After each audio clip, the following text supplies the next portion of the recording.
오늘은 친일 매국노의 상징이자 친일파의 아이콘 이완용을 한번 까보겠습니다. 할 말이 많이 준비되어 있으니까 곧장 이완용을 만나보시죠. 이완용, 들을 때마다 피가 거꾸로 솟는다는 그 이름. 이완용이 창씨개명에서 썼던 이름은 리노이의 칸요. 이걸 일본어로 직역해보면 이씨 집안의 완용이라는 뜻인데요. 리노이의 칸요, 이씨 집안의 완용. 뭔가 느낌이 비슷하죠? 참 재밌는 건 이완용은 처음부터 나라를 팔아먹은 친일파가 아니었다는 겁니다. 그는 어릴 때부터 겁나게 똑똑했고 그의 나이 25살이 되던 해에 과거급제에 성공을 하죠. 그는 능력발, 인맥발로다가 관직에 오르자마자 초고속 승진에 성공. 관직에 오른 지 4년 만에 조선의 왕이었던 고종의 눈에까지 띄게 됩니다. 그래서 고종은 이완용을 보고는 이렇게 생각하죠. 이완용이 이놈 머리가 조금 돌아가는 것 같은데 얘 좀 키워가지고 좀 써먹어야겠다.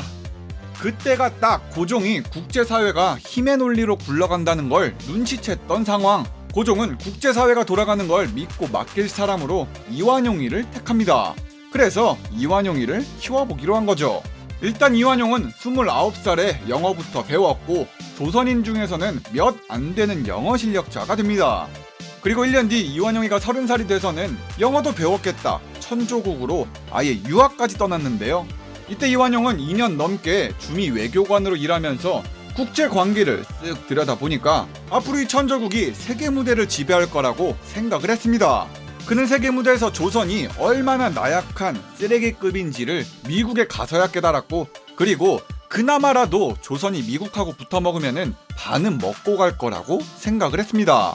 즉 친미파가 된 건데, 이완용 하면 친일파가 아닌가요? 아니죠. 친일파 이완용은 처음에는 친미파로 시작했습니다. 박쥐처럼 이리저리 붙고 저리 붙어서 결국 종착지가 친일파였을 뿐이죠. 아무튼 천조국봉을 맞았던 이완용은 헬조선으로 돌아오고부터는 친미파로 활동을 합니다. 그리고 고종의 뜻대로 그의 나이 30대 대부분을 대한제국과 미국, 이 둘의 협상을 주도하는 중요한 자리를 도맡았죠. 그러던 중 일본 낭인들이 궁까지 쳐들어와서 국모를 시해하는 을미사변이 일어납니다. 진짜 비참하고 굴욕적인 사건이었죠. 을미사변이 벌어진 직후에는 고종의 안전도 확실하지 않은 상황. 당시에 고종은 친일파 세력들한테 감금이 됩니다. 이때 당시에 이완용은 37살. 고종의 눈에 띈 덕분에 영어도 배웠고 미국 물도 먹었으니까 고종 옆에 딱 붙어 있었겠죠. 근데 그 고종이 위험에 처했으니까 이완용은 고종을 모신 다음에 일단 조선을 떠나 도망가려고 합니다. 나중에는 결국 고종을 러시아 공사로 대피시킨 아관파천을 성공을 시키죠. 참 재밌는 건 이때까지만 해도 이완용은 일본을 몰아내려고 했었던 고종의 충직한 신하. 일본을 피해서 왕을 지킨 게 다름 아닌 이완용이었던 겁니다. 이후에 당연히 이완용은 고종의 사랑을 듬뿍 받았고 아주 중요한 직책을 맡는 데까지 성장을 합니다. 러시아의 피신해 있던 고종 밑에서 그는 러시아를 이용해서 일본을 몰아내는 것, 이것 자체가 최우선 임무였죠. 그래서 고종은 이완용을 러시아 협상의 대부분을 담당하라고 전담을 시켰고, 이완용은 겉으로는 친러파가 돼서 러시아를 이용하려고 했습니다. 하지만 이완용의 나이 40살 때 드디어 이완용한테도 위기가 찾아옵니다. 그건 바로 러시아 공사관에서 해고, 잘려버린 다음에 갑자기 전라북도 이상한 데로 발령이 난 거죠. 아니 무슨 고종 옆에 딱 달라붙어서 그렇게 잘 나갔던 이완용, 왜 갑자기 시골로 좌천이 됐던 걸까요? 이는 러시아 쪽에서 견제를 받았기 때문입니다.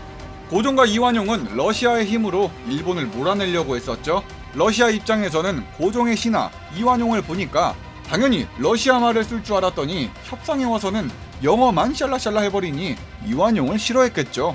그러니까 러시아 생각에는 이완용이는 아예 뿌리부터 천조국만 좋아하는 친미파라고 생각을 한 거고, 그를 밀어내 전라도로 좌천시킨 겁니다. Самый плохой человек из всех, я это отметил. Он не занимал государственных должностей. Он руководит челмигруппой.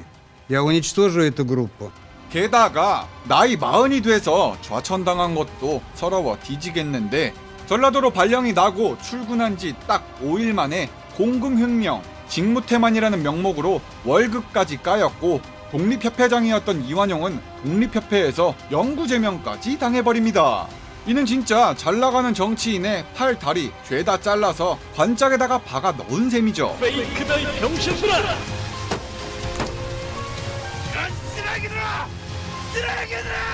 여기까지의 이완용은 친미파에서 친러파로의 전향에 실패한 거나 다름없었습니다. 자, 여기까지의 이완용은 박쥐새끼처럼 친미에서 친러로 전향했다가 실패. 그렇다면 이완용은 대체 어떻게 친일파가 됐을까요? 당시 이완용 나이 40에 전라도로 좌천되고 나서 그는 무려 6년씩이나 존버하고 있었습니다. 그런데 1904년 러일 전쟁이 터지게 됩니다. 고종의 전략대로 러시아의 힘을 사용해서 일본을 몰아낼 수 있는 절호의 기회였죠. 하지만 결과는 어땠나요? 네, 당시에 국력이 약했었던 러시아, 일본 형님들한테 후드려 맞고 러일 전쟁에서 패배합니다. 이게 무슨 소리야? 또 졌어! 결국 이 전쟁은 일본이 승리했고 러시아한테 붙어 있었던 고종도 완전히 설 자리가 없게 됐죠. 이때 일본의 콧대는 오르고 올라서 대한제국에서 러시아를 완전히 몰아낸 다음에 완전히 자기들이 조선 땅을 다 먹으려고 했습니다. 그렇게 슬슬 대한제국이 완전히 일본한테 빼앗길 무렵, 이에 고종은 지푸라기라도 잡아야 되니까 천조국한테 도움을 요청하려고 합니다. 그래서 여기에서 고종은 전라도로 보냈었던 이완용을 다시 한번 불러내죠. 당시에 영어도 잘했고 자기 말 잘 들을 것 같던 사람이 이완용이었으니까요. 그런데 이완용이가 다시 미국에 가서 일을 잘해줬을까요? 그리고 미국은 이에 응답해서 한국을 도와줬을까요? 아니야. 미국은 1도 도움 주지 않았습니다. 대신에 미국은 일본한테 우리나라를 넘겨주고 대신에 필리핀을 먹겠다는 합의를 이미 끝마친 상태였죠. 일본하고 짝짝꿍 아시아를 나눠 먹자라고 한 겁니다. 자, 이제는 모든 방법이 막혔습니다. 청나라도 러시아도 천조국도 이제는 대한제국의 편이 돼서 싸워주질 않았죠. 게다가 친미파가 근본이라면서 소리쳤었던 이완용, 그나마 자기가 밀고 있었던 천조국마저 등 돌려 버리니까 새로운 방법이 필요했습니다. 네, 맞습니다. 이완용한테는 이제는 마지막 남은 길, 변절, 배신, 친일파밖에 없었던 거죠. 이완용이 친일파가 된 다음에 했었던 그 더러운 짓들은 너무나도 까고 깔 게 많으니까 다음 영상에서 찾아뵙도록 하겠습니다. 그럼 저는 이만 날아가겠습니다. 오로로.